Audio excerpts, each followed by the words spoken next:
Hey guys, मेरा भी नवीन आप देख रहे हैं नवीन टेक्निकल जोन। तो गाइस आज हम बात करेंगे पोको M7 Pro 5G के बारे में। एंड गाइस आज का हमारा टॉपिक है हाउ टू सेट रिंगटोन्स। तो गाइस अगर आप रिंगटोन सेटअप करना चाहते, आप रिंगटोन को सेट करना चाहते अपने डिवाइस में, तो आप कैसे करेंगे यह सेटिंग्स। तो वीडियो को लास्ट तक देखिए एंड समझिए। एंड अभी तक आपने हमारे चैनल को सब्सक्राइब नहीं किया है तो प्लीज़ सब्सक्राइब कर दीजिएगा। तो आप सेटिंग्स ओपन कर दीजिएगा एंड सेटिंग्स में आप साउंड एंड वाइब्रेशन सेटिंग्स पे जाइएगा। तो यहाँ पे आपको रिंगटोन्स के ऑप्शन पे जाना है एंड यहाँ पे आपको ऑल रिंगटोन्स के ऑप्शन पे सिंपली क्लिक कर देना है। तो यहाँ पे आपको सिस्टम रिंगटोन्स में कुछ आपको पोको की तरफ से रिंगटोन्स प्रोवाइड की जाती है। तो यहाँ से आप सिलेक्ट कर दीजिएगा कोई भी एक रिंगटोन्स को अपने हिसाब से, तो आपके पास में रिंगटोन सेट हो जाएंगी।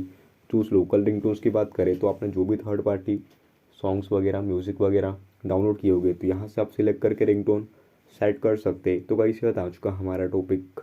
उम्मीद ही गाइस आपको वीडियो पसंद होगी। आज के लिए बस इतना ही। Thank you.